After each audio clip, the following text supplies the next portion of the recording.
Ladies and gentlemen, welcome to Retro Warriors, episode 504. Woo! As always, I'm your host, Justin Baker, and as always, I'm joined by viable human, Chris Saturn. Hi, Justin. Hi, Saturn.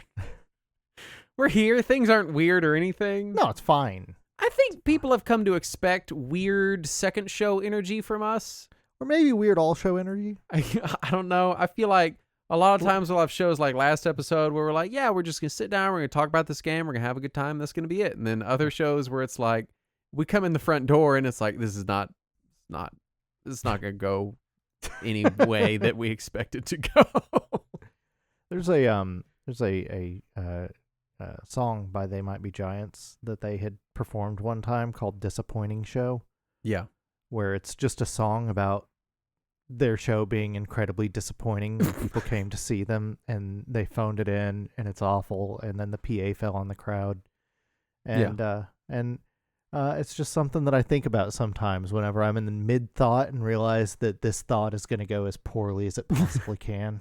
Guy And wrote in the chat, weird even-numbered shows, and I'm like, I didn't think about that, but yeah, all of our even-numbered shows are the weird ones. That is true, yeah. It's when the weird comes out. Anyway, thanks for tuning in to Eric and the Floaters.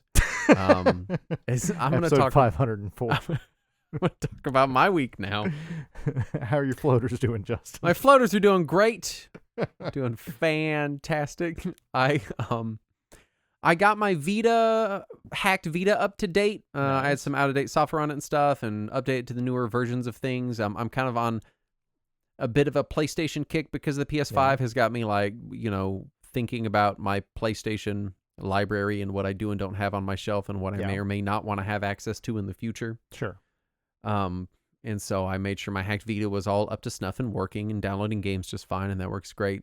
You know what bothers me about the Vita? What? Is that I can remote into my PS5 from my PS4, and I can remote into my PS4 from my Vita, but I can't remote into my PS5 from my Vita, even through the PS4. Oh. Just go to the TV. No, I mean, if I'm wanting to watch something on the TV and play my PS5 on a second screen, I can't use my Vita. Why don't you watch something on your phone and then play on your TV? No. Because if I'm playing something on my TV, I want to have the volume up on it. Okay. Well, why don't you... Okay, this is so weird. I know I've got some weird tendencies, but if I want to play PlayStation and watch something on my phone, I just set my phone on the arm of the couch next to me, and I put like a Bluetooth earbud in, and then I can hear that while I got the game going. Now, whatever is on the TV needs to be doing the audio. That's how the world works. That's weird. Where the audio comes from. That's a weird hang-up. No. I'm not the wrongy. I see you messaging me. No. Yeah, he is the wrongy here. No, I think what it is, you know what I think it is y'all are some olds, is what it is. I think it's an old person thing. No, it's one not. of these elder millennial shit. I have this surround system. I want to use it. I don't. Right, you are using it. Oh my god! I don't want to be listening to some bullshit headphones. I want to be listening to whatever's on the TV. You know what? I guarantee your soundbar has Bluetooth. You could Bluetooth your phone to it and have your game coming out of. I don't have a soundbar. I can't fucking with you. I can't with you right now. I can't fucking do this. I add but PSP. Fuck. Your Vita. I got so Adrenaline is the PSP emulator on a hacked Vita. And I've got I've got Adrenaline on my Vita and my Vita TV as well. And I got an add-on for it that lets me add real-time cheats to PSP games as I'm playing them. Yeah. It's amazing. Oh yeah. It's so good. I love the PSP. It's really hard to go back to. PSP sacrificed a lot of functionality, but also very much tried to have console quality titles on it, despite the fact that it's missing a resolution of 360p or whatever it is. And it's missing a pair of shoulder buttons and a right analog stick, and the left analog stick is really uncomfortable. Yeah, and also it can't click in. So a lot of PS3s, it's missing a lot of inputs, missing like half the controller. So a lot of PSP games are really fun, but janky or hard or difficult, and having some cheats just kind of takes that edge off. Like I was playing Monster Hunter Freedom Unite, which I love Monster Hunter, and I want to experience the game, but it's really hard to go back to that jank. And so I can just turn on cheats to make the game easier so that I can still enjoy it. And they work in real time. It's amazing. Right. Amazing. I just hold select and it pops open my built-in cheat menu. I've got I love that it. same thing going. It's so nice. It's fantastic. Apparently there's ways to do Vita cheats, but I don't really feel the need to cheat on most Vita games because most Vita games I play it's not really necessary. That's fair. The Vita also doesn't have L2 and R2 buttons, does it? It does not. It would let you emulate them on the back touch Yeah, it's screen. not the A lot of same. games would do that. I don't remember if that was a system software thing or just a lot of games did that. I've got a case for my Vita that has virtual L2 and R2 buttons, and when you press them, it just taps in on that part of the screen that is usually cool. L2 and R2, and it's nice. What's also nice is games like Monster Hunter Freedom Unite, there were camera controls. They were mapped to the D-pad, but in the Vita software, you can map the D-pad to the right analog stick, which the Vita does have, and it basically adds camera controls to a lot of games that had that weird workaround. Yeah. Anyway, if you don't have a hacked Vita, you should get one. It's a fantastic system. Man, I forgot how much. Though. Is it expensive now? Yeah, last I checked, they were like $250, $300 in there. Ooh. It's been a little while, though. Like Switch pricing, yeah. Yeah.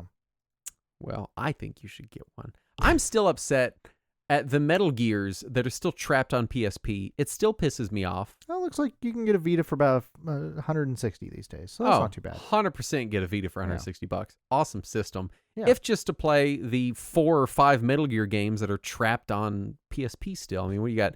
Acid 1 and 2, Portable Ops, Peace Walker. I think Peace Walker got an HD port, but it was on PS3, so it's also equally trapped because PS3. No, that isn't that on the HD collection? No. It was on the HD collection for. It was on the PS3 HD collection. Yeah, that's what I'm saying. The Metal Gear HD collection that's currently playable on Series X. That's a ship, I think. Yeah, I don't know.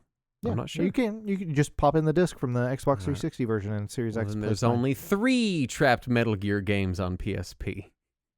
They're just all trash. 3. No, they're not. Shut up. I'm also still playing my PS5.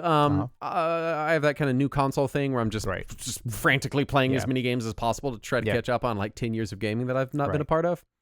So I've categorized this into 2 sections. One is stuff that I just kind of started to mess around with to see what's up, to see if I like it, because I paid for PlayStation Plus because it was on sale. Yeah. And I was talking to my wife. I was like, hey, I want to almost exclusively get physical games for my PlayStation because that's kind of part of the reason. Yeah, ownership. Part of the reason I wanted it in the first place, also just to play the exclusives. And she was like, I think that's a good idea. And I was like, I might look into a rental service because I still want to try games, but GameFly costs more than PlayStation Plus. That's so sad. It's cheaper to just pay for PlayStation Plus and treat downloads as my rentals, which is what I've been doing. I started Ghost of Tsushima, which is such a cool game. Such a cool game. I don't have the time or the hours that I want to pump into it right now, but it is definitely one that I'm going to circle back around to because, man, that really makes you feel like you're just in a samurai movie. Such a cool game. I fired up Horizon Zero Dawn, which I got for free from PlayStation during COVID. Yep. Just to play that. And for whatever reason, you had bought me the PC version for something, Christmas or something, I don't remember. And I played a bit of it, but I was just, for some reason, confused by it. Like, I never really understood the gameplay systems in it. The second go-around, I'm understanding it better and having a better time with it. I also picked up Lego Star Wars, the Skywalker Saga, which is all 9 Lego Star Wars games, all smushed into one giant game. Neat. And I was playing that with my daughter and having a good time. And they're still good. It was like, I think I paid like $15 for the PS5 version of the game, physical. Nice. Stuff that I'm actually like playing and putting reasonable amounts of hours into. Yeah. Probably my most played game on PS5 so far is the Demon's Souls remake, which is just it's more really or good. less time than Astro's Playroom. More than Astro's Playroom. I think wow. I put in 5 or 6 hours of Astro's Playroom. I'm probably at least 10 in on Demon's Souls. I think I put 20 hours in Playroom. I don't think I put that many in. Else. No. Oh man, love that game. Demon's Souls has been really, really good. Back when Dark Souls came out, I still preferred Demon's Souls because it was level based. Mm-hmm. So there's like a safe hub area, and then you enter the levels. And I always like that more than the open world thing, because in the open world thing, it's like you got to fucking get to the shit. You're like, oh, I want to go over here. You have to like run your ass across the world to get there. And I like the level hub idea more. I don't know. I really like Demon's Souls. I liked it on PS3. It took me a while to transition over to Dark Souls, which I eventually did. But at first I was like, I don't know if I like this as much. And the remake is just really, really good. Runs at a locked 60 FPS, looks gorgeous, full HDR, all the fancy stuff. And I don't know if it's because I've played Demon's Souls. I didn't finish it because, I'm only a mortal. Or if it's because I've played all 3 Dark Souls since it. But going back to Demon's Souls, like, it's not an easy game. But I'm less often tricked by the game. Souls games like to do things where they do little tricks where they like stuff enemies around blind corners that jump out at you, or they have like skill check moments where like you'll run into an enemy and they're really easy to beat if you know the one trick to beat them, but if you don't, they're fucking impossible. And so I've run into less roadblocks in that regard. I think just because the Dark Souls games kind of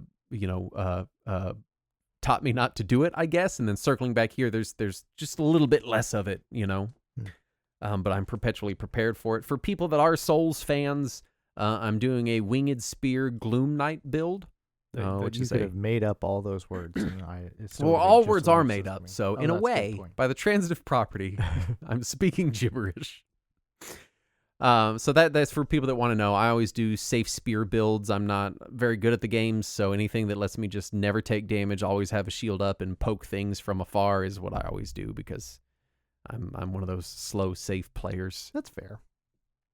That's how I play most games. I don't know, in Chapter 8 of Final Fantasy VII Remake Intergrade. That's a little over halfway through, isn't it? There are, I think, 18 chapters. I looked it up. Okay. So by chapter count, about halfway through. Maybe the later ones are longer. I have no idea. Enjoying it. Still not in love with the combat system. Yeah, I don't like the combat in it. Otherwise, I think it's a good game. The writing and the presentation and everything is fantastic. Oh, yeah. It's significantly more linear than I thought it was. I had played the demo on PS4, and I was like, I don't love that combat system, and I just never went back to it. Yeah. But I've been kind of sitting waiting for it to get cheap on PC, and I think it got down like $30, and then I just never picked it up. Did you get it physical or? I got it physical. Yeah. Oh wow. Yeah. How much did you spend on it? Well, first I bought a copy for $34. Okay. That's not and it came in, and it is the PAL version. Right. Yeah, because that's the one that's not $200.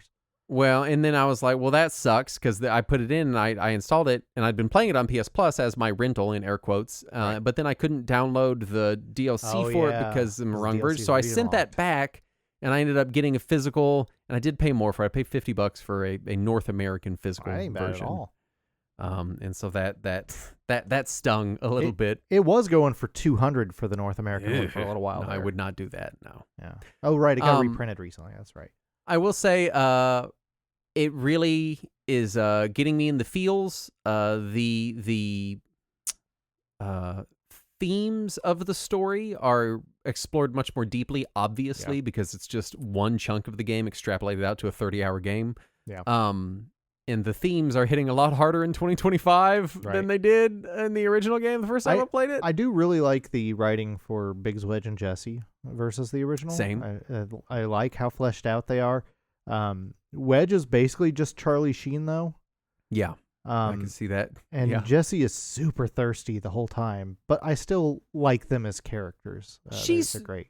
She's super thirsty, but it seems earnest. It's not like creepy or weird. No. My only real complaint so far, I don't love the combat. I don't hate it. I'm getting used to it, but I don't love it. There's just certain aspects of the combat that I feel like I don't have control over, and that's frustrating to me. Yep. I also, this is a weird nitpick. All of the characters, especially really just the female characters, move like K-pop idols on stage. Yep. Like their gesticulations are these constant like poses, like they're Power Rangers or pop idols or whatever. And I'm like, it wouldn't be weird if everyone was like this, but everyone else is pretty normal. Yeah, I'm upset that Barrett doesn't bust a move all the time and make his sexy poses and stick his ass out. He does sing a lot, and I like that. That's true. He's got several songs he sings. Yeah, he just kind of sings to himself. But yeah, some of the story is really getting me. Get me right in the feels. The soundtrack especially is really getting me. I've been wearing headphones for my PS5 a lot and turning on the 3D sound, and so I'm really noticing a lot more sound than I normally do in games, which is really nice. Overall enjoying it. I'm definitely gonna finish it. I've already got Rebirth on the shelf. It was like $28 or $33. Yeah, I keep thinking about it. Yeah, it's sitting there. But really enjoying it more than I thought that I would. I just was like, I got a PlayStation. I got to get Final Fantasy VII on it. That's the rule. You have to get Final Fantasy VII on PlayStation. There's nothing else you can do about it. I barely started just today, but the new Monster Hunter came out. And I was like, do I want to get that and pay I don't know how much games cost now, $70,000, $80,000, something. Somewhere in there. And so I was like, do I want to get that or do I want to pick up the Ultimate Edition of World, which I skipped for like $25? And I figured the new one's going to get expansion content. It's eventually going to have a complete edition. I'll get that later when all of the performance and bugs and everything are worked out and all of the game is very well documented for me to explore. Right. So I started playing World literally the day before Wilds comes out. Yeah. And I'm having a really good time with that. Nice. It's very distinctly different from classic Monster Hunter and also distinctly different from Monster Hunter Rise. Which is interesting. It kind of ends up splitting Monster Hunter into 3 kind of camps. I know World was kind of the game that got... I've been told, I don't know the data, but I've been told that World was when Monster Hunter became a big deal. That's when it went mainstream. Yeah, and that's the one that I skipped because I looked at it and I was like, that doesn't look like Monster Hunter. I played it on Xbox One on Game Pass. And it like ran like shit and it was heavy tutorials at the beginning and I was like, I just don't have the patience to sit through this right now. Fair. But now on PS5 with the performance mode, locked 60 FPS, and a little more patience, I'm having fun. I'm maybe 6-7 hunts in right now. Nice. And it's really fun. Again, doesn't really feel the same as classic Monster Hunter, but it feels different in a way that is good. Yeah. In a way that is good and modern and streamlined, and in a way that weirdly enough, Rise kind of deviated away from, even though it came out, it was the next game in the series. Very odd trajectory. But definitely enjoying it. Enjoying a lot of PS5 right now. Well, and PS4 because, it's all basically the same these days. Right. Because what is a generation anymore, Saturn? Yeah. What does it even mean? It means $500. Yeah, there you go. It means $500. But anyway, have been enjoying the PS5 quite a bit. So let me ask you this. Now that you have a PS5, have you already downloaded Chiaki? Yes, I've already got it on my Steam Deck. Good. It works my really well. router does not seem up to the task for streaming PS5. Also, streaming PlayStation games over the internet via their cloud streaming is dog shit on my internet. Yeah, their cloud streaming is trash on any internet. It's utter dog shit. That's unfortunate. Chiaki works really well at my place. And even when I'm away from home, I can use Chiaki to play my home PS5 pretty consistently. It's a better connection than my Xbox is now, which is weird because my Xbox used to be a better connection, and Microsoft did something at some point and fucked it. There is I've been playing it on Android a little bit. There's an app on the Play Store that works okay. Is it just the official Sony one? No, it's a third-party one. But it looks okay by running the game in like 500p. No. Which doesn't look awesome. No, I bet not. So I'm kind of just relegated to playing on my TV. No. But it is what it is. I wish the streaming worked better, but honestly, I'm not playing a ton in bed. And that's the only other TV I really would be playing on. Everything else would be on Steam Deck or on my phone. And at that point, I'll just go in the living room because your PS5 is wireless, isn't it? To the network. No. Wait, it kind of is. So I have a mesh network, so it's wired into one of my mesh nodes. Right, but that's a wireless connection to the main. It's not my main node. That's probably why. Because I've got my PS5 wired, and since it has been wired, because I ran a wire across my apartment to get to it. Yeah. Since then, Chiaki has been fantastic. Before that, I couldn't really do it. But No, it runs better wired into the node. The nodes seem to have pretty Yeah. strong connections, but it is still my actual router is upstairs, yeah, so 'cause there's mine not used to much. be wired into a node as well, and it wasn't great. But Well, since because I've my run a internet cable out, has to come in off of the 15-foot antenna that's on my roof. Right. So it can only come in upstairs. So it just kind of is Yeah. what it is. But, you know, Yeah, whatever. Now that I've run wiring all over my apartment, my network's great. God, I wish I could afford to do that in my house. That would be. Yeah, it's, I have helped somebody wire a house before. It's not too bad. It's, I don't want to do it. no, it's my not fun. attic- My attic is horrible. Yeah, and also your living room, if I remember, has a very tall ceiling. Yeah, we have vaulted ceilings. They're at least 20 feet up. They gotta be. Yeah, that's At least. that's a tall ask there.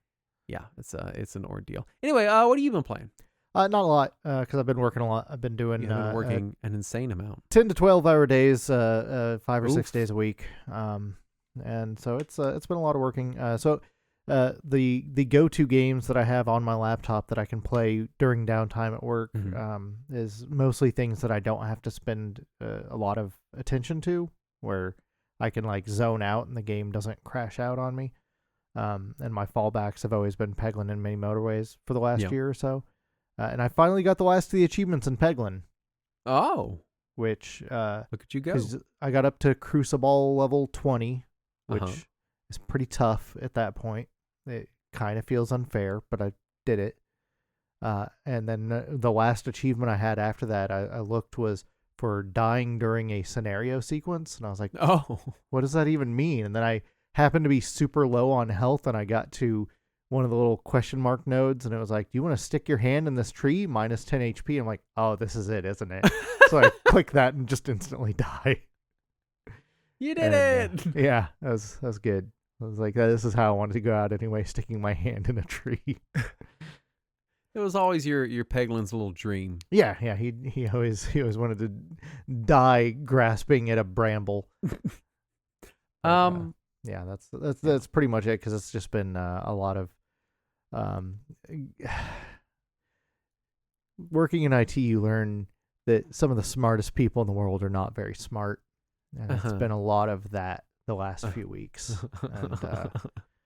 And so it's You been a learn lot that of to losing become really faith. smart at a thing, you have to become dumb at a lot of other things. Yeah, we had this dude who is a brilliant guy. He's very smart at programming AI and robots and AR environments. And he put in like 5 tickets back to back. It was all, how dare you people upgrade my computer to Windows 11 and none of my systems work anymore. Then I get there, and what it was his number lock was turned off. And so he couldn't log into anything. How do you break? Because there's no way he doesn't feel some amount of shame. Yeah, that was when I showed him what it was. He was like, "Oh, yeah, sorry."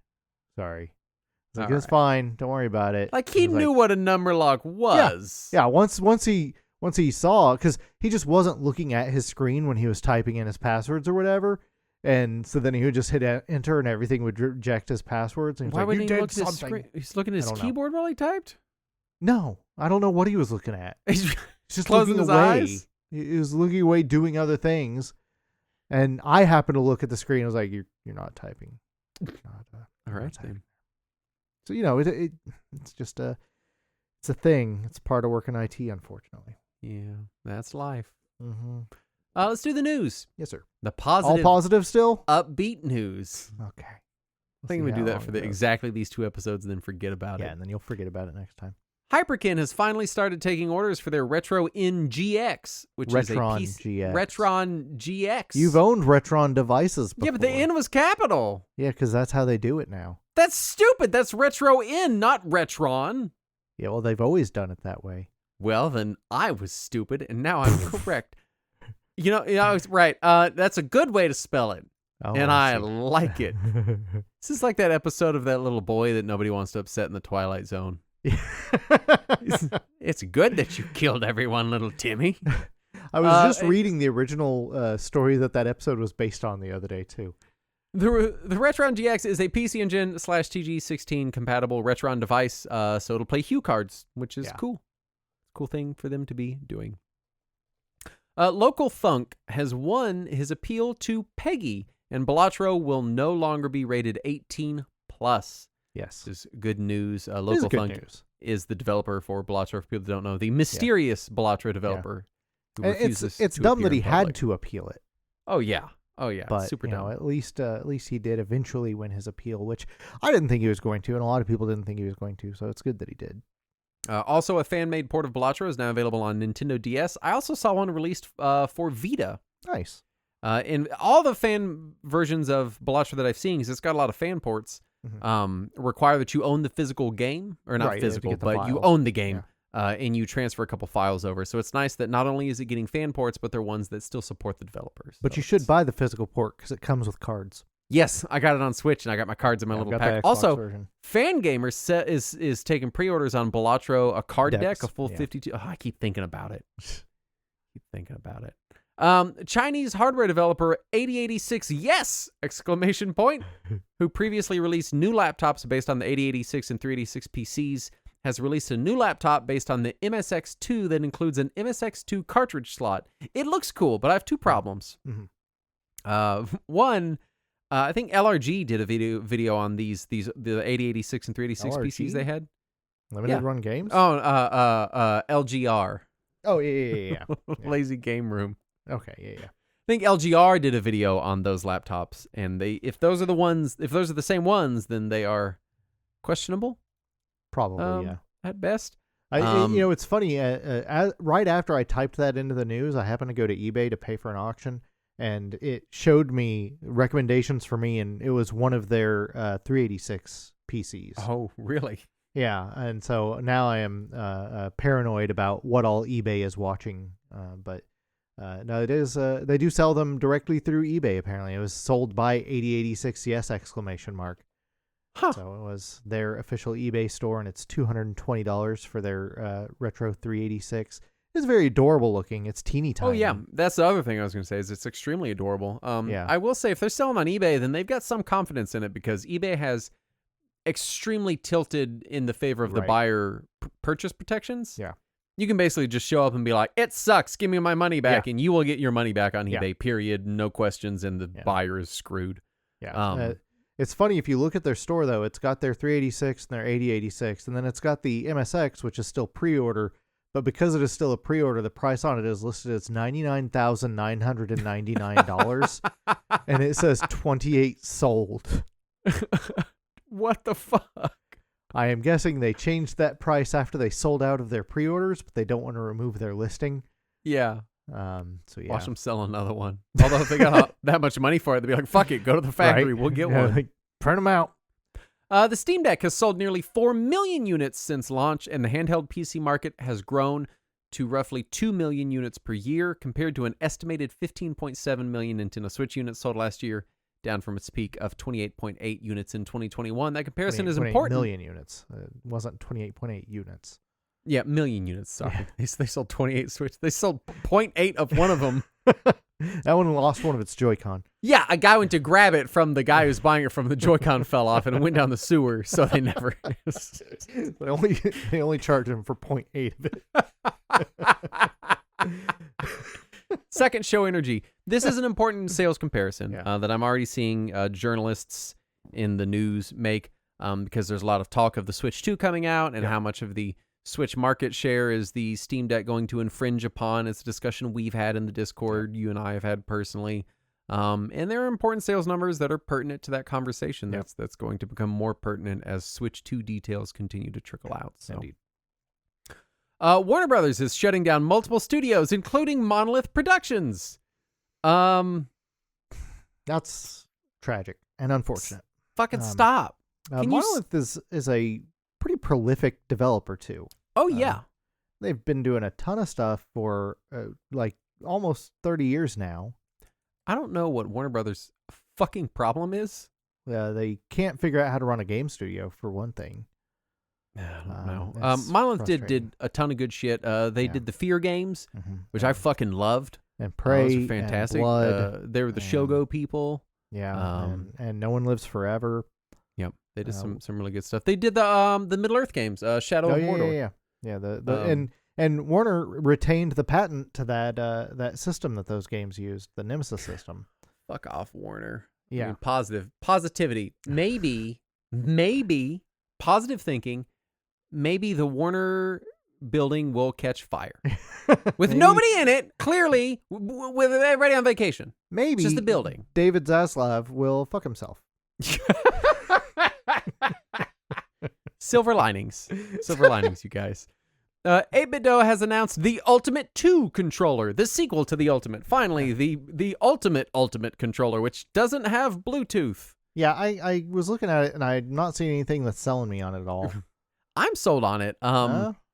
It's got nice triggers. It's got nice joysticks. It's their Hall effect. It's got additional paddles that are programmable from the controller without using software. Like, there's stuff on it that is really attractive to me. Yeah, I'm just not seeing anything on it that would sell me over my current Ultimate. Yeah, that's the stuff I see is cool. Yeah. But is it buy a whole new controller? I mean, the answer is eventually yes, but not right away. Like if I didn't already have one, like sure, yeah, it looks fantastic. But I've already got the Ultimate one, and it's enough for me for now. It's got RGB sticks, which is cool, but I don't. I need do it. like the tiny bumpers. The like, little yeah. inset. That's the thing. One, it's got the trigger mode, which I like. I use it a lot on my Xbox Elite, where you slide this little thing over and it changes the depth of the triggers, which is nice. It's got motion controls, and they call them fast bumpers. It's a little R4 and R5 that are squeezed in between the bumper and the trigger, which I'm a fan of. And it says no software required, so I'm guessing you can program them on the controller, which makes me more of a fan. Or they're just not programmed, and you get to not use them if you don't have the software. I highly doubt that. Which is a possibility, considering the original Ultimate, I've never downloaded the software for it, and it works fine. I just don't have functionality of some of those buttons. It does lose Switch compatibility, which is another kind of big swing and a miss. Maybe it's because it's gaining Switch 2 compatibility. It does look like it's got back paddles of some kind. I do like the little portal lights around the analog sticks. That's cute.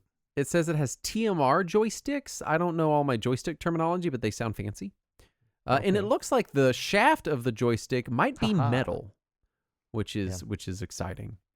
Comes with the dock. Like, I don't know. It's cool. It's weird to lose Bluetooth and Switch compatibility. Those aren't a big deal for me because I don't use them on my Switch, and I don't use Bluetooth ever if I can avoid it. I'd much rather use a dongle, but I can see why a lot of people are like, no Bluetooth, no buy tooth. Sure.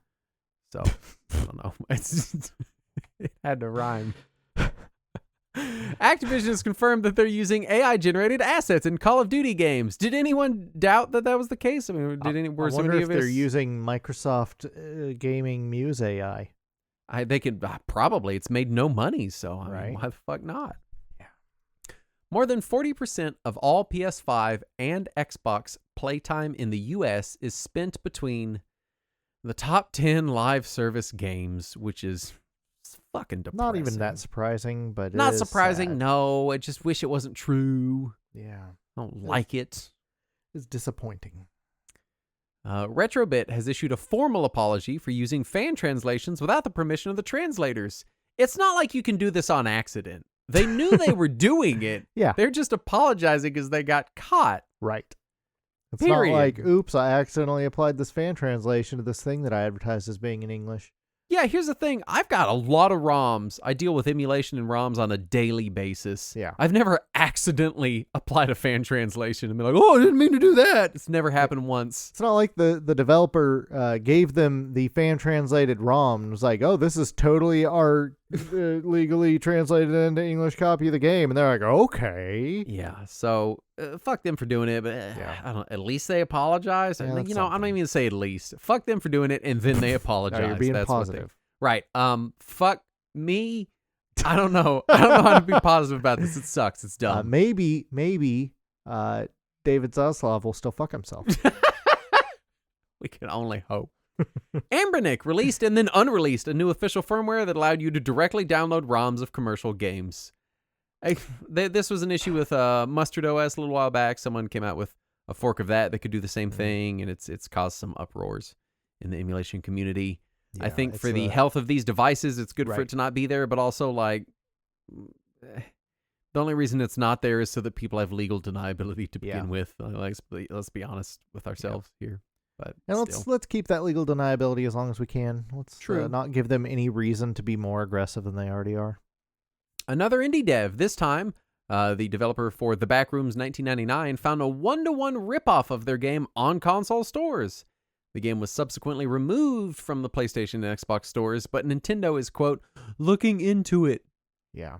which means that they're going to do fuck all. And let's be fair, the game is kind of an asset flip to begin with because it's just based on, creepypasta. But Yeah. it's still a It's still one-for-one ripoff of their game. And they did put work into it. They did put effort into it. Yeah. And to have it just stolen by some, ripoff artist is still frustrating. And it's extra frustrating that Nintendo knows this is a problem that many people have pointed out repeatedly and that they don't seem to have any concern about it. Yeah. Neo is indefinitely pausing production on their Flip handheld, which was their dual screen machine. Unfortunate. And is issuing refunds to unfulfilled pre-orders. That does suck because the dual screen emulation device is kind of the holy grail for a lot of us. We're all waiting for a really good one for emulating DS and hopefully maybe 3DS games. But right after I waiting. was reading this story earlier, my newsfeed recommended another story about a DS style handheld that was coming out, and I clicked on it and it only has one screen. I saw it's God, who's doing it? I think Retroid is doing a Flip, and it's DS style, but it's got one screen. And you're like, why? You're so fucking close, you guys. Yeah. Weird. And finally, some good news to be positive about. Sony is cutting the price of the PSVR 2 from $550 to $400. That's still more than I paid for it. Sure. But I got mine used from somebody, so that's fair. I will say I didn't know this. I was reading about it and I was like, oh, that's a decently sized price drop. Yeah. Apparently, the PSVR 2 has not been as successful because it is not compatible with PSVR 1 games. Correct. So what the fuck were they fucking thinking? I don't know. And that's the thing that frustrates me the most about it is that you can't play PSVR 1 games on it. There were a couple of PSVR 1 games. Yeah, I've got a couple games on my PS4 that are VR compatible, like Zone of the Enders and Tetris. And Tetris, I paid the $10 to upgrade it to PS5 so I could play it on my PSVR 2. Zone of the Enders, you just can't. You have to have a PSVR 1 for the original PS4. Also, the original Astrobot game is PSVR exclusive, and I can't play it on my PS5 without buying a PSVR 1. It's stupid. It's insanity for you to have two VR headsets. Yeah, for one console. That makes no sense. I don't. This is. Yeah, I didn't know that about it. That's I talked about it when I was talking about my PSVR 2. That's moronic. That is moronic. So dumb. But hey, it's cheaper. It is cheaper. I'll give it that. And it is a very good quality headset. And works on PC. Yeah, it does work on PC. Though if your video card does not have USB-C output, you have to buy the PlayStation adapter to use it on your PC. How much is that? Is it $150? Like $30 or $40. Okay, that's not bad. It's just a USB to USB-C adapter that has a DisplayPort connector on it, because you do have to have a DisplayPort connection on your video card or use your video card's native USB-C if it has it. And it works well on PC, but do keep in mind it is a 120 hertz, almost 4K display on the VR. It'll take some horsepower. Yeah, so if you don't have the horsepower, you need to crank that shit down to get close to a reasonable frame rate. Yeah. Which brings us to our topic at hand. PlayStation brings us to our topic at hand, which is Xbox Live. That well-known PlayStation service. Yeah, finally a way for a stranger to tell you how much sex they've had with your mother without having to know what they look like. When I was going over these notes, because you wrote most of these notes, I say most. You wrote all these notes. But I did open them to make sure you put a joke about someone's mom getting fucked in the synopsis, because if you didn't, I was going to have to chastise you. And it was already there. I was showing up. I was like, oh, all right, a mom sex joke for the synopsis. You already had it. So. Yeah, I couldn't leave that on the table. That was important. Release info. Xbox Live was announced alongside the Xbox console. It initially opened its doors on November 15th, 2002. OG Xbox Live was discontinued on the 15th of April, 2010. The end of the Xbox Live brand was September 14th, 2023. Yep. Platform availability, it was on all of the Xboxes. Yes. It's on Windows PC running Windows Vista or newer have access to Xbox Live. Yep. That was if you- briefly called Games for Windows Live. Oh my God. Do you remember when Computer Gaming World renamed themselves to Games for Windows Magazine? Yeah, it was so dumb. Oh my God. I listened to their podcast at the time, and they had renamed their podcast to the Games for Windows podcast. And you could tell that every single one of them thought it was the stupidest fucking thing ever. Because it and was. openly made fun of it. Yeah, as they should. It was on Windows Phone, if you Yeah. could believe it, which ran through 2022, Yep. Yep. which is insane. Xbox Live, you can access it from iOS and Android. Some games on Switch, PS4, and PS5 can also access Xbox Live features via games like Minecraft and maybe future games, because Potentially. everything's an Xbox now. So There is a chance that we'll find out when Forza Horizon 5 comes out on PS5 soon. That looks like to be the next potential Xbox Live game on the console. as far as first encounters, Mhm. I got the MechAssault Xbox Live Xbox bundle. Yeah. For with that was my first OG Xbox. I don't remember what I got it for. I got it for a birthday or some similar holiday when I was like 12 or 14-ish. Yeah. So it had been out for a little bit. Because I know that was a later bundle. And I remember playing MechAssault online with a free trial, instantly dying, and then being like, if I'm gonna play online, I'll go play MechWarrior 3 again. I don't need it. I don't fucking need this in my life. Oddly enough, for whatever reason, I have really vivid memories of unboxing that Xbox in my room. I still don't remember what the occasion was, but I remember the feeling of opening that box and being like, oh, an Xbox. And then I remember seeing how big it was and being like, oh my God, it's enormous. Yeah. I remember it being as big as my VCR, Yeah. but that sounds about taller. right. Which is insane. So yeah, I was not there at the very beginning, but you know they're pretty early. And then by the time Xbox 360 came out, I was working at a game store and I was in high school, and so my whole life was lived on Xbox Live after that moment. What about you, Saturn? So I got my Xbox around the time that Steel Battalion came out. That was when I got my Xbox. Was for Steel Battalion mostly. Sure. Because I've always had this rule that I try not to buy a console unless the price of the games that I want for the console outweigh the price of the console. Oh, so and you Steel just found the most Battalion- expensive game. Yeah, Steel Battalion on its own kind of pushed it over because the Steel Battalion was $200 and I got my Xbox used for $150. So you know. Yeah. But anyway, the Xbox Live came out shortly after that, so I picked up the little headset because that's how you bought it. Was you bought the headset and it came with 1 year of Live. Mm-hmm. And I'm not much of an online player, so I didn't stick with it after that initial year. I did rejoin during the 360 era, but I remember my first experience on Live was MotoGP because the headset came with a trial of MotoGP online. Uh-huh.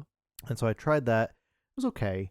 I don't remember the other people talking at all. I don't remember talking to anyone on Xbox Live until I picked up Unreal Championship shortly after that, which is just Unreal Tournament 2003, but for Xbox, effectively.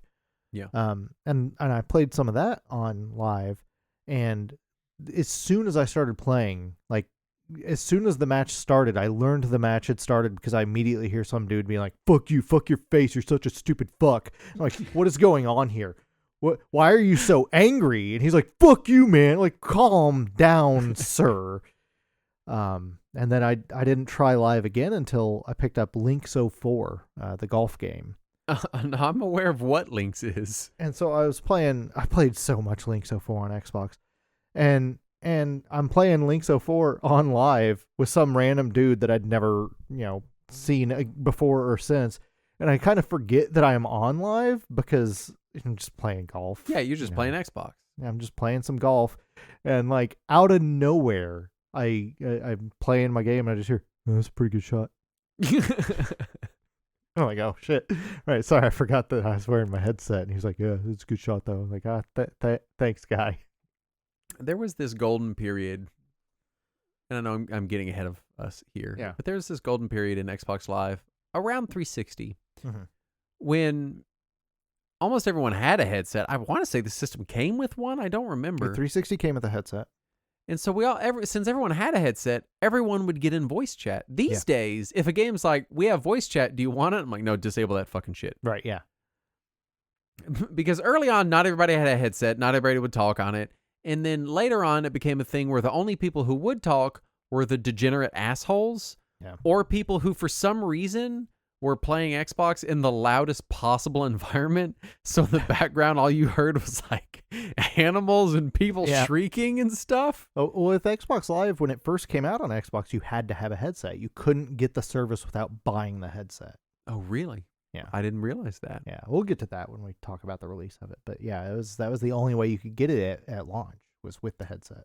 Anyway, there was this golden period during like first couple years of Xbox 360 when you could get on and just like chat with people. Yeah, just bullshit with people. It was like granted, there was always this person that would just show up and shout slurs or say they fucked your mom or whatever. Mm-hmm.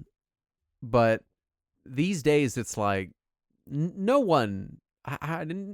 It's uncouth to use open voice chat. Like anytime I join a lobby and voice chat's on, I'm like, oh, disable that shit immediately. Right, yeah. Because all I hear is what the other thing I hear is people playing music. Yeah. At full volume. And I'm like, why stop? Or if they're this is one I always run into this one in Counter-Strike. They're shouting at someone else in the room. Just continuously berating someone else unrelated to the game in the room with them. And I'm like, what fucking life are you living that you're like, hey, I got this fucking Counter-Strike match. You come in here and I'm going to talk shit to you for 20 solid minutes and then you can leave. There was the last time that I tried voice chat in any game was when they were doing the beta test of Re:Verse, which was the multiplayer Resident Evil game that came with Resident Evil 3, I think, or Resident Evil 8, one of the two. And I was trying the beta of it, and I was like, well, this is a co-op multiplayer game. I guess I should get on voice chat. I think people still do that. So I plug a headset into my Xbox controller, and the only other person on our team that is actually trying to use voice chat sounds like they're 8. And they won't stop shit talking our own team. Like, to say nothing at all about the opponents, they're just shit talking us. Yeah. And they sound like an 8-year-old. And I'm just like, I'm taking off my headset and I'm turning off voice chat and I'm never doing this again. This was a mistake. I today when I booted up Monster Hunter, because I wear my wireless headset, it's got a microphone on it. Sure. Monster Hunter World was like, hey, we use voice chat. Do you want to have voice chat? And I almost turned it on because for people that don't know, the Monster Hunter community is just insanely nice. The game physically can't be played competitively. Yeah. So there's literally no reason to be a competitive edgelord douchebag to people. Sure. And so the design of the game actively encourages you to uplift other players because there's literally no reason not to. Sure. And so I almost turned it on because I was like, I don't know, man, Monster Hunter people are so nice. But then I was like, nah. You've experienced the internet before. You know better. I have. I know. It just... Yeah. But I almost did. Almost turned it on today. Anyway, tell me announcement in pre-release history of Xbox Live. Yeah. So... the online gameplay and services were always considered a requirement for the Xbox console from its initial conception. When they were first talking about making a console, they always knew they wanted it to have some kind of online functionality and online gameplay. And the online services of Sega's Saturn and Dreamcast consoles showed the Xbox development team there were 3 major obstacles they needed to overcome before they could have a functioning online service. One, despite the fact that the only available online method for an overwhelming majority of internet users was dial-up speeds were not viable. That was not going to work. 2, communication during online games is way too difficult when you have to use a controller to type. And 3, downloading additional content or additional games was impossible over memory cards.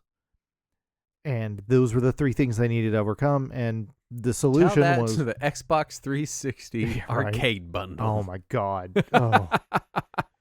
Yeah. So their solutions were Oh. one, include a hard drive with every console until the 360 comes out for some reason. Yep. And two, only allow online play via broadband. Yeah. Which was incredibly controversial at the release of the Xbox. Oh yeah, it came out in 01. Like Yeah, came out in 01. like I'd have to look up adoption rates. 01, Oh, like I have it. I have it right here. Oh, in the do you? notes. Oh yeah, Yeah. excellent. Yeah. Lay it on me. Yeah, so huge controversy that it would not include a modem. Critics were mocking it. When the console was released in 01, it was an estimated less than 10% of the U.S. population had broadband internet access. Not Mhm. like they paid for it, but could Right. even pay Access for it. to it. Yeah. By the end of the console's lifetime, that number had grown to nearly 40%. And then it would eventually reach over 80% by the time the Xbox One released, which isn't far from where it is now. It's about 85-ish%. I think the they US. honestly lucked out. Yeah. I think they lucked out that because when like DSL became available, Yeah, shortly before And- the Xbox was around was DSL, yeah. yeah, like that popped up, and then all of a sudden broadband internet became a thing, and like adoption took time because America and infrastructure, and that's just Sure. not our strong suit. Yeah, technically both DSL and cable were available before the Xbox, but not in very many places. But within the first few years of the aughts, people really fucking wanted broadband. Yes. And we were living through, another internet bubble. And for kids that weren't alive then, broadband in 2001 was 768 kilobits a second. Insane speeds. Yeah, that was what your $50 a month DSL connection was 3/4 of 1 megabyte per second. And so I think they lucked out that the market so desperately and quickly wanted to adopt broadband, Yeah. and that seemed to thankfully tie into their business strategy Right. that they banked on. Yeah. But I don't think they had any way to know that. It was just No. Microsoft guessing and hoping, and it worked out for them. But God, if it hadn't. They probably knew some just because they Sure, were, I mean, they it were is supplying a lot Microsoft. of the network back end for a lot of the companies that were rolling out these broadband networks. Sure. So they probably had some inkling of what was coming, but knowing that the customers would also buy into it, that was pure luck. I mean, in 01, there was, I'm not going to say an equal chance, but still a chance that the market rejects it, says, nah, we're fine on fucking dial-up. It's Yeah. fast enough, and just Yeah, begins there were rejecting still some services people who demand thought it. that the internet was a fad in 2001. Oh, yeah, absolutely. There were So- people that they were like, the internet's fad. It's just a thing. It's The dot-com bubble had burst at that point. Yep. So that we were already starting to see some of the early big internet companies die off. So there was a chance that the market could have soured on it. It didn't, and they got very lucky because it turns out the internet pretty popular. People like it. Yeah, I think we all hate it now too. But yeah, that's true. I we- really hate it, but I still really love some things that it makes available. Yes. Yeah. Yes. But yeah, Anyway. it was good timing. They chose wisely in Yeah. focusing on broadband, whereas the competitors, both Nintendo and Sony, released dial-up modems for their consoles. Mhm. They also Mhm. had network capability and broadband capability, but they allowed dial-up on GameCube. The one online game supports Yep. dial-up, and on PS2 you could use dial-up for I think every online game, at least on most of them. Yeah. And granted, but neither of those systems came with network functionality. No, you had to buy it separately out of on the both gate. of them. It was The it was PS2 an Slim add-on. comes with the It does, yeah. network built in. I don't remember if it came with modem built in or not. I think it's just Ethernet. Just I don't Ethernet. think. Yeah, it's just Ethernet on Slim. Yeah, I never had a Slim, so. Yeah. So yeah, the online service, despite being announced at the same time as the console, was not made available at the launch of the console. Initially, they expected to release it in summer of 2002. The system launched in November of 2001. But it was pushed back a little bit, so they officially unveiled it at E3 2002. They called it Xbox Live and showed what it was going to be able to do, and said it was going to release in November of that year.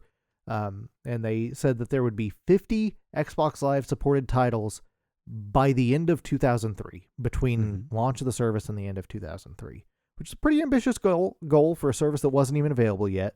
Sure. They said there would be 50.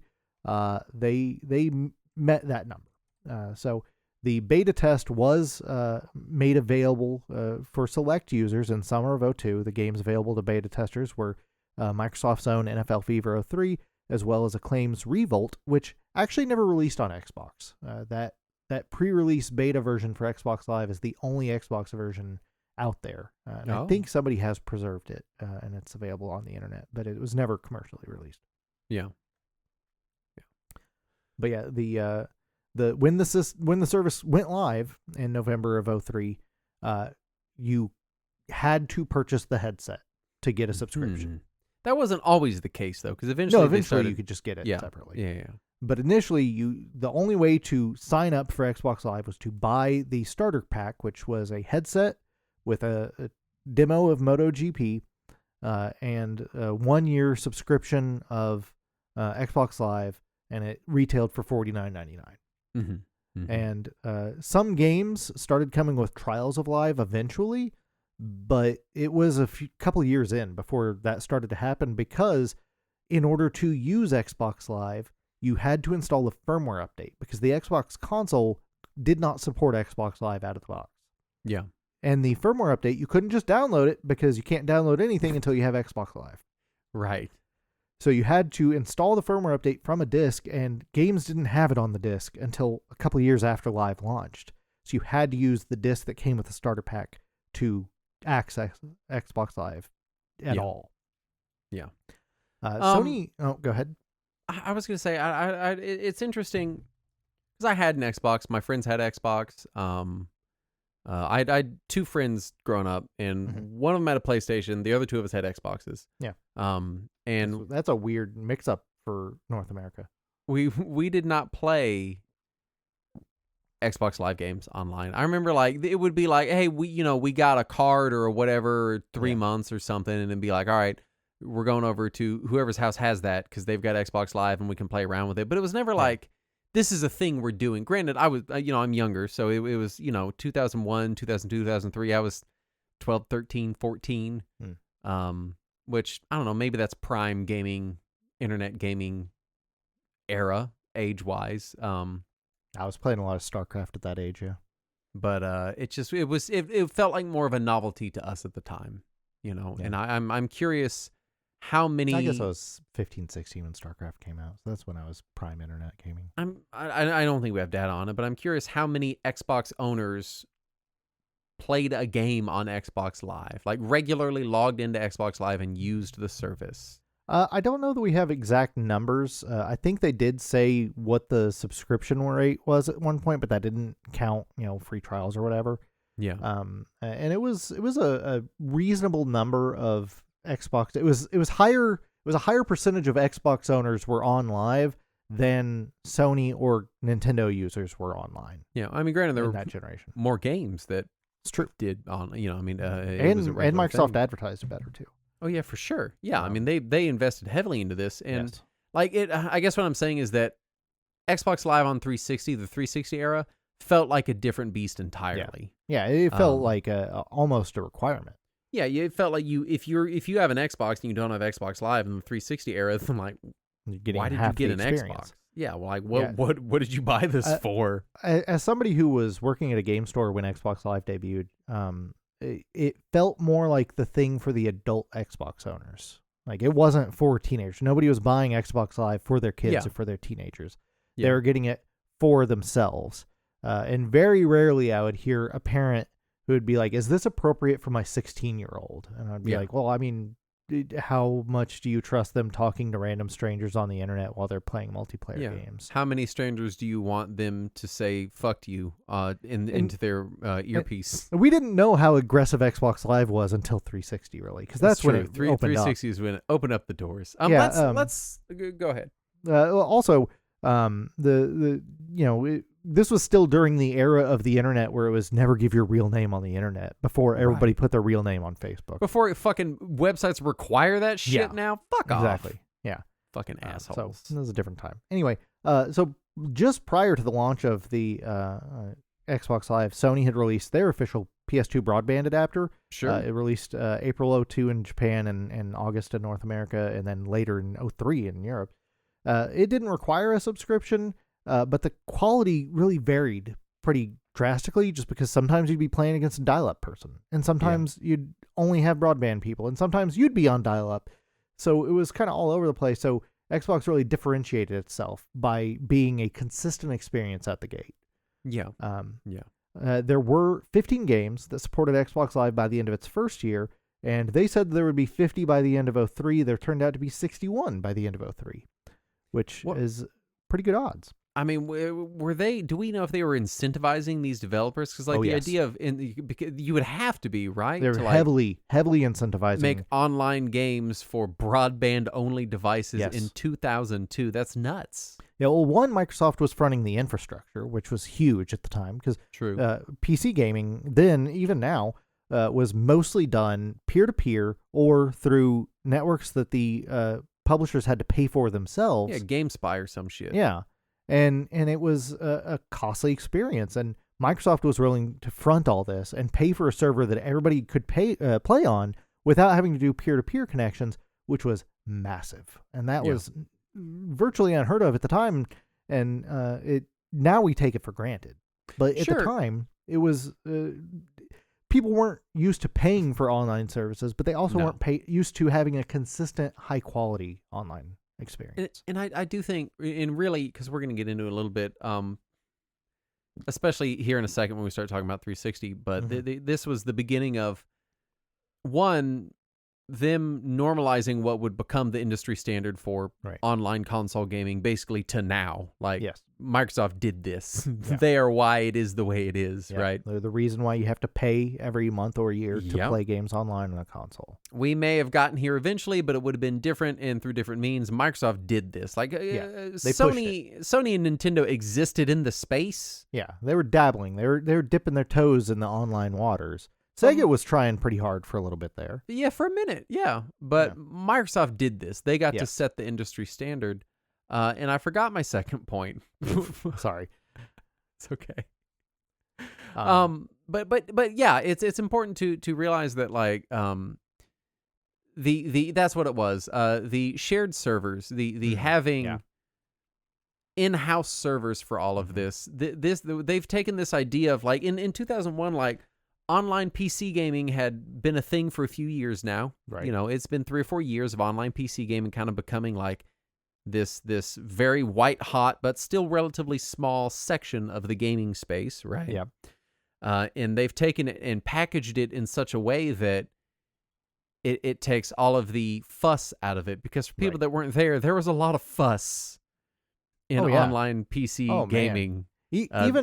Even Battle.net, which was considered the easiest online experience out there at the time, still required some fuss to get it to work right. Yeah, and for this just to work out of the gate and be consistent as it was a massive undertaking. Oh, yeah. A very expensive setup on the back end I before the suspect console launched. a bigger undertaking than the Xbox. Yeah.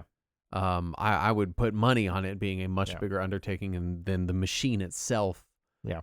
So I just wanted to have that said. Fortunately, Microsoft has some experience on setting up servers. They don't always work because they're running Windows Server, but they do have some experience there. This was the innovation of Xbox. This was the gamble they took of them really gambling on broadband and really gambling on putting their money on the line and their ass on the line and their infrastructure on the line. And this was my point is just that this was innovative, and this was the innovative thing that Xbox did. Really, the Xbox console was two gambles out of the box. It was one, will people want to play games online, and two, will they accept a controller larger than their head? That's true. That's true. I actually had assistants. One of those. Neighborhood children that would come hold each side of the controller, and I could press the buttons, and you would just dance across the buttons on the front of it. Yeah, I hired a river dance team. This is the only way to get them all fast enough. It's like playing Twister. Where are we at? Are we on to 360 yet? So, basically. So, prior to 360, EA refused to support the service. That was the big controversy on the Xbox front. Was EA's sports games pretty popular? Turns out. Yeah, you might have heard of them. And EA refused to support the service, whereas Sega's sports games were online, Microsoft's sports games were online. If you wanted to play Madden online, you had to do it on a PS2, which did not help Xbox's marketing at all. Eventually, in 2005, EA agreed to start supporting Xbox Live, but only if they could use their own servers. So Yeah. you didn't even get to play on the Xbox Live servers. You had to sign up for an EA account and play on their servers, which is not quite the same experience. So it was fussy. And then the 360 came out, and EA was like, "Just kidding, we'll support you." Yeah. Yeah. And then by the time that the original Xbox died, 339 games supported Xbox Live in one form or another, either through online gameplay or DLC or online presence. That's a lot. massive number for that generation. That is a huge amount compared to the GameCube's like 5? One. I'm sorry, technically 2. You had Phantasy Star Online Episode 1 and 2, and you had Phantasy Star Online Episode 3 Card Battle. PS2 had, what did you have? You had the 4 SOCOM games and some EA Sports games. And Tony Hawk games. There was probably 100 or so on PS2, give or Final take. Fantasy 11. Yeah, FF11. But I want it to say paled there's in probably comparison. about 100 PS2 games that supported online. I'd have to look up. Yeah. But Let's talk 360. I so badly want to talk about the 360. yes. 360 came out and it was, again, it had become the 360 to me in my mind, and this could just be because of the age category I was in. 360 came out when I was like 16, 17 and had a part-time job, so I could afford the shit. Mhm. But 360 to me took the good idea of the Xbox, of this unified infrastructure that takes all of the fuss out of, online PC gaming, et cetera, et cetera. The innovation we talked about before. And this is the sales pitch. This is them really taking that idea and normalizing it and selling it. Because again, like we said before, it was like, you can't have a 360 and not have Xbox Live. What's the fucking point? Yeah. You get something else that, what a waste. Right. Go get a Wii. Yeah, go get a Wii. Go get a PlayStation 3. Go get something else. Right. If you're getting an Xbox 360. Yeah, PS3 didn't even have PSN at launch, did it? I don't remember. Yeah. I don't think it did. It might have had online gameplay, but not a store or something like that. It was really weird. Something wasn't there. But Microsoft got to come out of the gate pretty full featured. Yeah.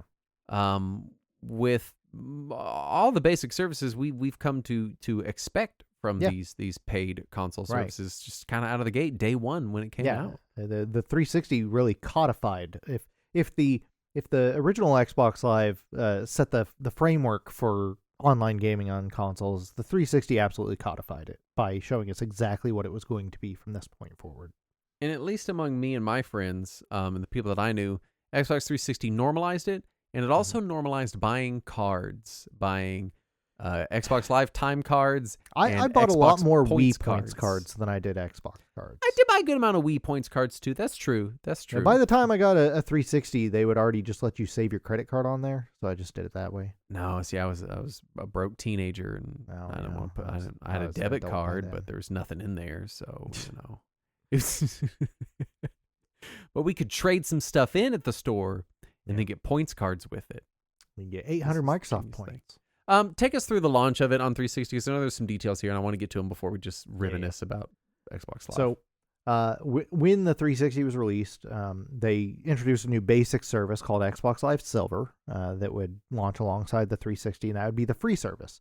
It would give you some basic functionality. You could have a gamer tag. You could download shit, get updates. Yeah, and you could send messages to your friends. Yeah. But you could earn achievements, but you couldn't play games online. You needed the full service, which was now rebranded to Xbox Live Gold. And Microsoft claims that the inclusion of Xbox Live functions in the 360 firmware led to greater adoption of the service. Probably. It could also be due to the just greater adoption of broadband by then, but I think both of those things are absolutely reasons that led to it. The PS3 launched without the dial-up modem, and online services continued to be free on the PS3 depending on the game. That's what it was. 14. I remember I was there at launch, and people are like, PlayStation's free. Yeah, it was free. And then we would be like, well, Xbox is good. Right. That was the thing. That was the difference. The quality was more consistent on Xbox Live. Because again, PlayStation still required the studios to host their own online for the most part. I mean, PSN was kind of there, but it wasn't really didn't have the back end to support it.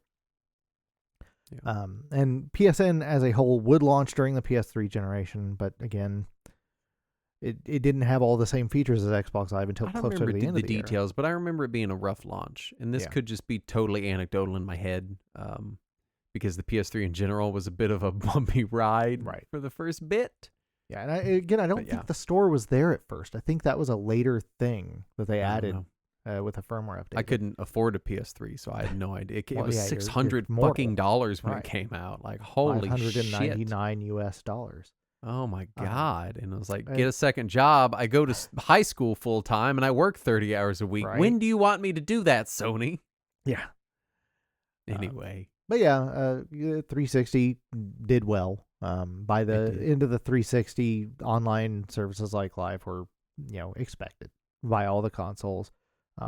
It was just a normal thing. By the time the Xbox One released, it was just, of course you have Xbox Live. It was just the industry. People were upset that Nintendo hadn't fully caught up yet. Like, I'm still upset that they haven't fully caught up yet. It's like, why aren't you as good as Xbox Live is the question that every other console manufacturer is having to ask themselves. Yeah. I think Sony's mostly there now. Now we're comparing Game Pass to PS Plus, and that's a whole different beast. Even then, even if you're not counting the expanded services, PSN is mostly there now. The download speeds on the PS5 are pretty close to what they are. That's true.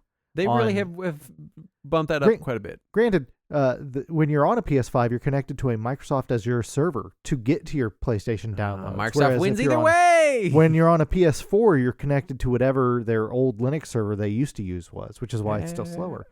Anyway. Yeah. The original Xbox Live service would eventually sunset in 2010. A dedicated group of 14 players remained on the service in Halo 2 until May 11th, 26 days after the expected end of service. I don't remember what they called them. There was some stupid name for them. It was like the Elite 14 or something. Oh, God. It was like named after some group within Halo. I don't know. Yeah. I don't play those games, so I can't. The Master Chiefs. Yeah, the Metroid's boyfriends. Yeah, it was that. And no subscription is required for online play for Xbox games on PC, though some features are still locked behind the service. Sure. The Xbox Live name itself is dead now, though. In September 2023, they decided they would rebrand it to Game Pass Core, which is a stupid name. This is a stupid name. And Game Pass Core and Game Pass Ultimate subscribers can continue to access online gameplay on the 360 and the Xbox One and the Xbox Series X, of course. And some online features on Xbox PC are still locked behind a Game Pass subscription for some fucking reason. But and I would say this is just neither here nor there, but digging into PS5 right now, and the Noble 14, that's what they had called them. Oh, God. The Noble 14. Digging into PS5 and it encouraging me to go back through my old PlayStation, catalog and see what I do and don't have on the shelf. Sure. I don't feel the need to have anything other than my regular Xbox hooked up. Because Xbox has done so good about making their service and their consoles mostly feel like one direct lineage that is all... at least in some way compatible with one another, if especially not Xbox One to Series X. Oh yeah, One to Series X, it's like you don't even notice, but like unless you're trying to play a Kinect game. That's true.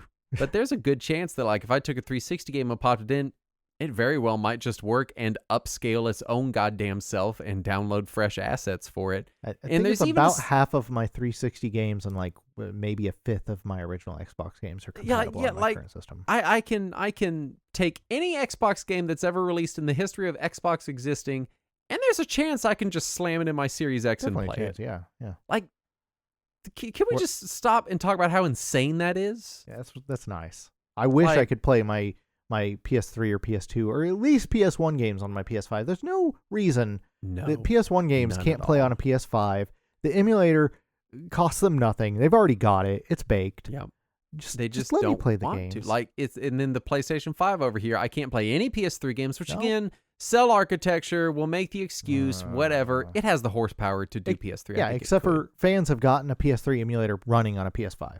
It can happen. They just don't want to. Meanwhile, Microsoft has been good about really just making it all feel like one direct line from the first day it came out in 2001 all the way to now. Yep. You can just slap the shit in there, and there's a chance it's just going to work, which is nice. And that's kind of, when you think about it, Microsoft's MO, that's kind of the selling point of like a lot of Windows stuff is that there's a good chance if you got some old Windows shit, might be a little jank, might not work, but it could just fucking work just fine. And for business users, that's such a huge thing. So, credit where credit is due. Yeah. There is a direct lineage, and I think sometimes we don't appreciate it because we just expect it.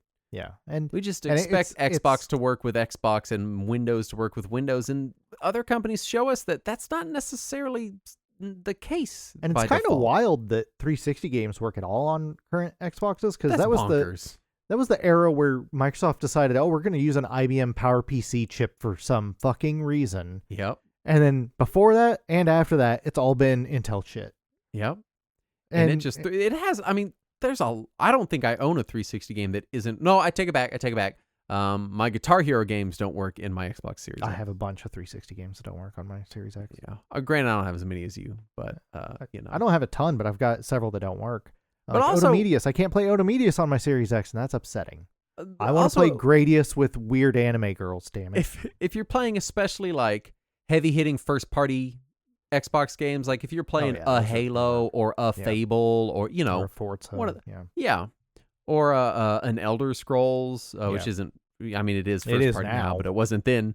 They're just gonna fucking work. Like I could take out Morrowind from my Xbox and slap it in, and it's just like, here you go, here's your fucking Morrowind. Here you go, have a good time. Yep.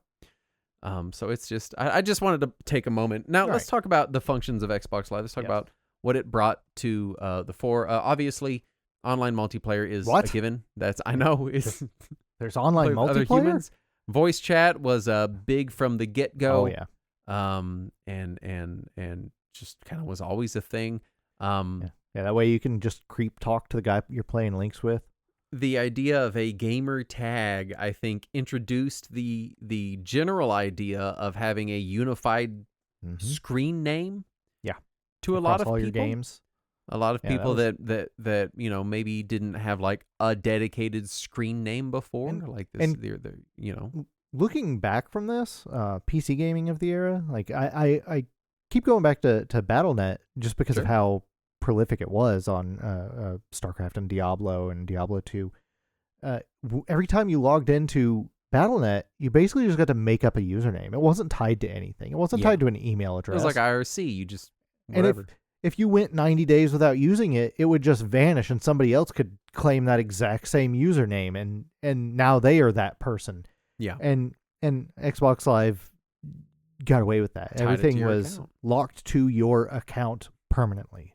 And it might sound insane to younger people on the internet now, but it was not the norm that your screen name, you got to keep it. Tied to you. Yeah. Yeah. You might get it, like you said, for a timed amount of time or whatever, but this is the era, like we're coming out of the IRC era where it's like, all you got to do is log in and say you are someone. And then halfway through the conversation, you /Nick and change your username, and then they have no idea who the fuck you are anymore. And so, like, there is this level of built-in anonymity that was just kind of expected, and gamer tags did do away with that, but then also gave you a dedicated screen name. I know a lot of people that know the gamer tags of people that they used to play games with and be friends with, but don't know their names. Yeah, I was reading some article about people who are now starting to approach middle age that grew up with Xbox in their teenage years or in college or in their 20s, and they're their kids are grown up. They're starting to talk about sending their kids to college, and they're like, "Is it time to stop being 420 Pussy Slayer 69?"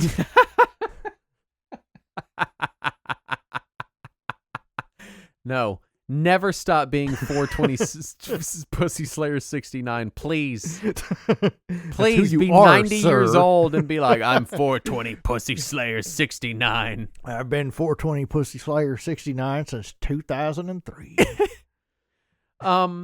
Let's talk about Gamer Store and achievements. Chivos, I wonder if somebody has that username, or if someone blocked. must. Someone must.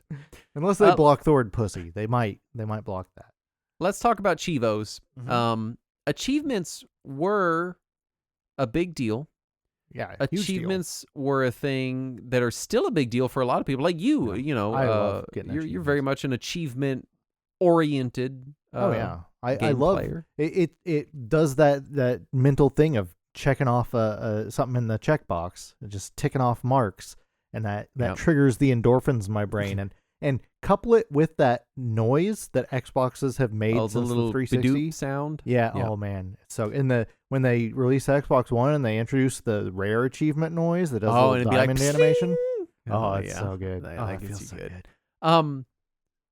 Gamerscore was interesting. Gamerscore Yeah. was fascinating to me. It's still technically around. It is. It's less at the forefront, but you still Yeah. have one. So for people Yeah, that don't people know, don't care as anytime you got much, an but it's achievement, it would there. award you a certain number of points. Yeah. And your gamer score was the accumulation of all of these points. It's basically how many achievement points you've gotten across all games you've played on your Xbox ever. Yeah. And people would treat this as like a lifetime high score. And I knew people personally who would always be in competition. Yeah. I worked at a game store, so we could take games home as rentals for Sure. like 2 days.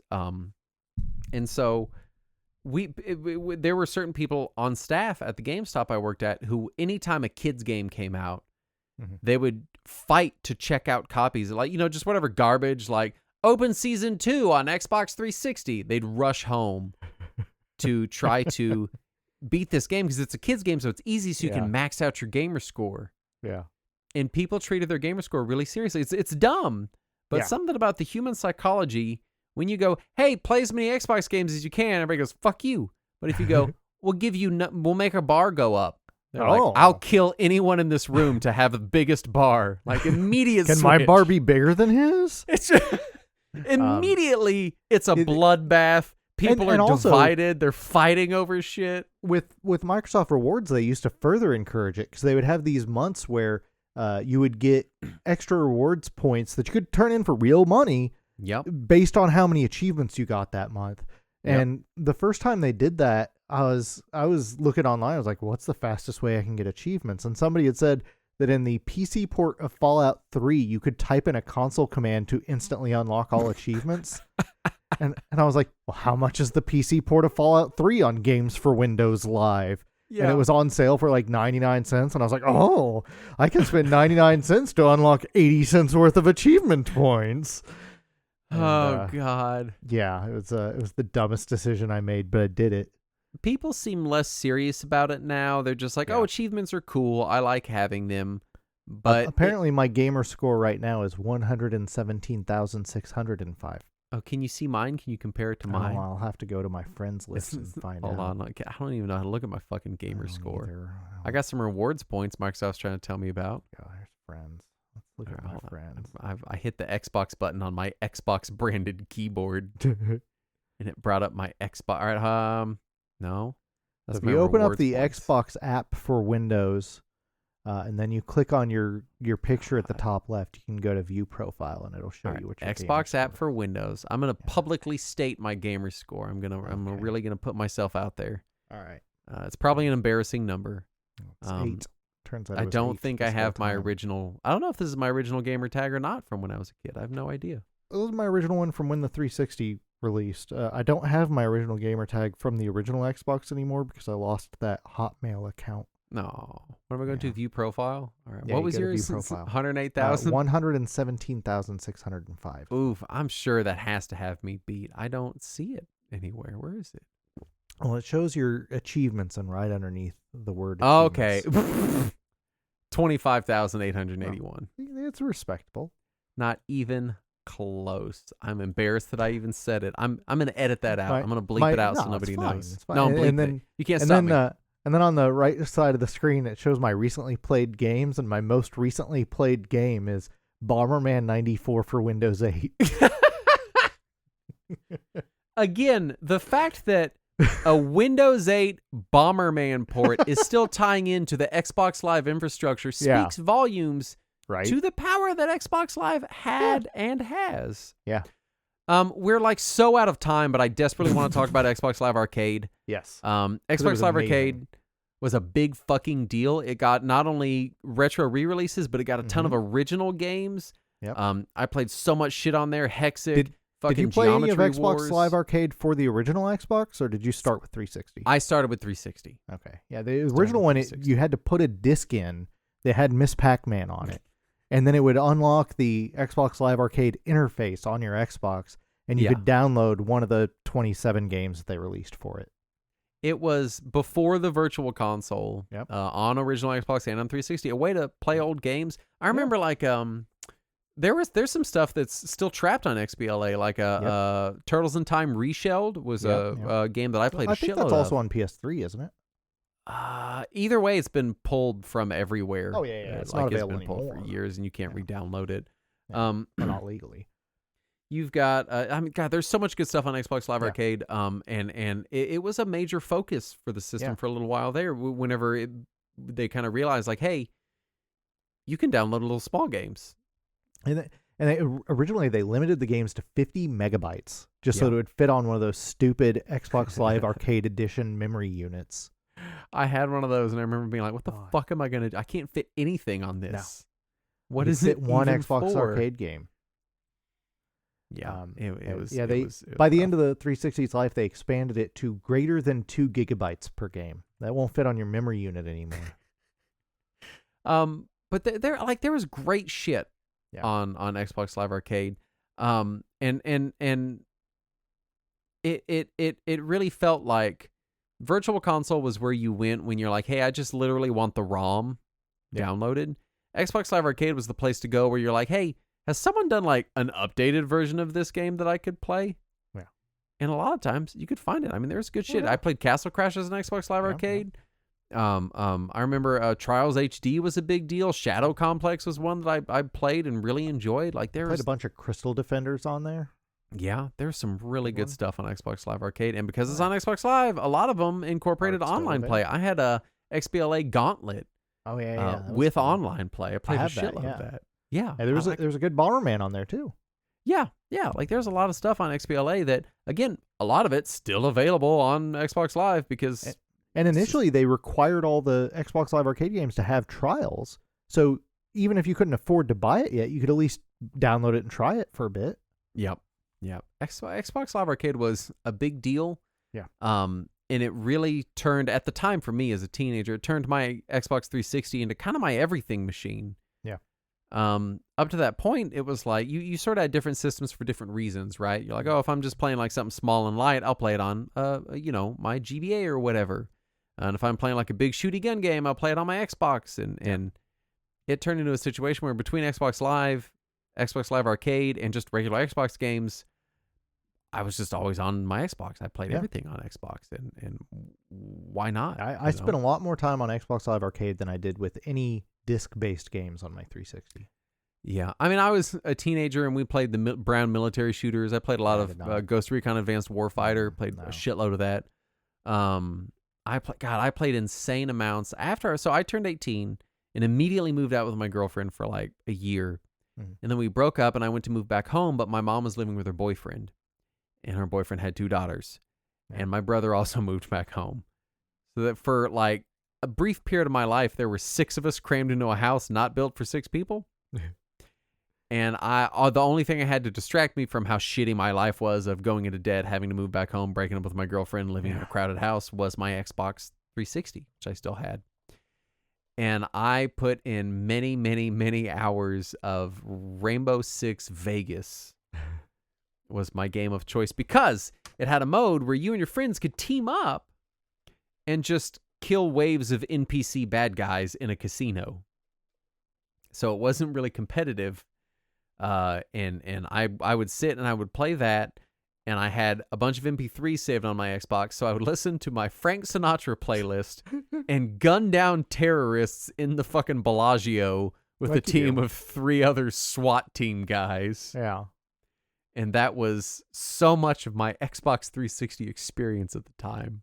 Yeah, I grew up in a household that constantly had 8 to 15 people living in a 3-bedroom house, so I can Yeah. understand the escapism. That's why I spent so much time playing games as a kid.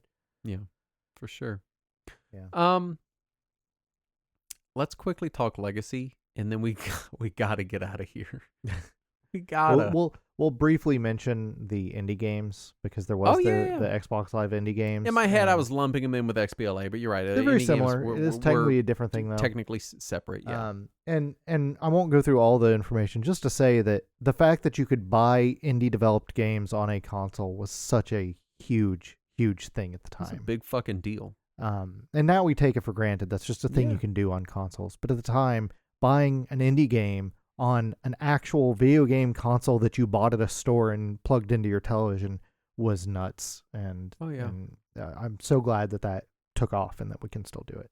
Indie games before 2010-ish, Yeah. it was a different landscape. Oh, yeah. It I was some EXE you downloaded from a website you've never heard of. This was some fucking thing you found on a forum that a guy made. Yeah. The indie games, as the capital I indie games market that exists now, was non-existent. Yeah, it was largely because of these 360. Yeah, absolutely. So. And what's weird is like stuff like Steam existed and things, but Yeah. it just But didn't Steam have wasn't much of a store yet. Yeah, it just didn't have the reach. It didn't Right. have the people weren't on it. You know, Yeah. it was like the thing you had to install Counter-Strike Yeah, or Portal. or Portal. Yeah. Yeah. Let's talk Legacy. Yeah. It's still going. They haven't stopped Yes. it. It's still doing Well, very well. It's not called live anymore, but yes, I it is know, still well, going. you know, in spirit, it lives on. Yeah. Um, And it's basically influenced every other online service for every other console for better or worse. oh Yeah, yeah, you know, I mean, there are aspects of it that I don't love. No. The idea that you basically have to pay for what we consider to be basic functionality for some Yeah. games. Right. But also like I don't know. It's tough because like the whole idea of like consistent servers and experiences like that is less novel these days. On one hand, I'm thankful that it has made the online gaming experience better and more consistent. Yeah. I'm thankful that it has made it easier for us to download and play games on consoles. I'm thankful that it's made the whole experience more cohesive. Sure.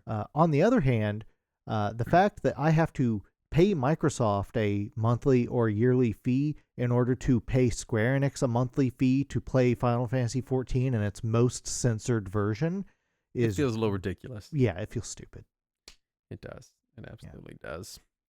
As far as final thoughts, I have a lot more to say, but we got to get there. It's almost 1 a.m. Yeah. Xbox Live in the 360 era was I would say transformative for me. Yeah. I was a teenager. I had just enough disposable income and just enough friends that we could fill out an Xbox Live party, and I played a shitload of it. And as someone who my whole life has always socialized via the internet because I don't play well in meat space. I'm just not. I have too much anxiety, and I like people. I like being around people. I like talking to people. But I struggle with the physical aspect of being around people sometimes. And all the meat. And all the meat. I'm just thinking about there's an RPG supplement called like Meatlandia, and you can go there and be a meat wizard. I'm just thinking about it. Anyway, I've met some good meat wizards. It was a huge deal for me that I got to go from chat rooms to getting to voice chat with my friends while playing video games with them from home, and I get to avoid all of the anxiety, or maybe I just wasn't allowed to go out or whatever. I couldn't afford to go out. I mean, I was broke a lot of the time. I was working part-time at GameStop. I was getting $5.15 an hour, you know. Yeah, and you're making the good money. And so it was a lot of my teenager and young adulthood life. You know, Xbox was, but more specifically Xbox Live was. Yeah. You know. What about you? Final thoughts? I think I've gone over a lot of it. But you know, it is nice to have a consistent experience. But maybe we could go without voice chat with strangers. Yeah, just toggle it off. Yeah, let's have that off by default on every game forever. Another thing I've enjoyed about PS5 is it lets you set universal settings, so like game difficulty or voice chat options. So when you fire up a game, accessibility it's like, options and stuff. Yeah, it's immediately like easy mode, no voice chat. It just does that for you. That's nice. And also a lot of the first party games have some excellent accessibility options. Absolutely. You know what doesn't have good accessibility options? Our Patreon. Our Patreon at patreon.com/retrowarriors. It's just a regular website, so I don't know how you access it. You'd have to maybe, you have some special apparatus. Your or browser something. will have some accessibility features. Yeah, You'll have your to use browser would those. have the accessibility. Yeah. We don't provide your those. phone. This has been out. We've outsourced this to Yeah. Firefox. They do it for us now. Yeah. Where you can get things like Talking Wizards or a read along or this other fucking shit that we do that's on the website. You go there and stuff. Fucking shit. There's You love fucking shit. There's this fucking shit there. Go check it out. And you can download stuff. And it costs monthly like Xbox Live. So it's related to the topic. I'm very tired and hungry. I'm so hungry right now. We want to thank the following patrons for their kind donations, starting with Samo Bam, And Sean S., STG the Mr. Guy, The Coffee Samurai, George McBain, Babam 1, Extreme Ass Taco, Michael Medina, Cosmic A. and Casey McCoy. They all gave us money. We can prove it. Yay. It's on the website that I was telling you about. Well, that Justin one. can prove it. I can't. I just have to take his word Yeah, for Santa it. can't prove He could anything. be making up names for all of them. Yeah, I don't. It's all fake. Yeah, this Justin's is just all like, I just- wonder if I can get him to say this name. I'm so bad at socializing that we actually have no Patreon. I just pay you money out of my pocket every That's month. so kind of you. And pretend we do, and pretend that I'm posting this podcast, and everyone in the Discord is an actor, so that I have an excuse to hang out with you because I'm too nervous to just want to be your friend regularly. So I've invented this whole Truman Show-esque facade to trick you Into reading fake patron names. into reading fake patron names and telling me about Bomberman and Xbox. Yeah, Yeah, that was that's- the plan all along. If you're not in our Discord, you could be. Yeah, I could tell you about Bomberman every day. There's a link down in the show notes. I say down in like it's a YouTube video. I don't know where it is. It could be on top or on the side. I don't know where your notes are, but the show comes with fucking notes. And if you fucking click on there's a link and you click the fucking Figure out link, your notes. it'll open you up in a fucking browser that has the accessibility options, and there's all our links to stuff there, and you can just go there, and it's good. That's my pitch. Please do it. Such a great pitch, Justin. Anyway, I'm gonna go to bed. Thank you so much for listening. We'll be back next week, and as always, let us cling together.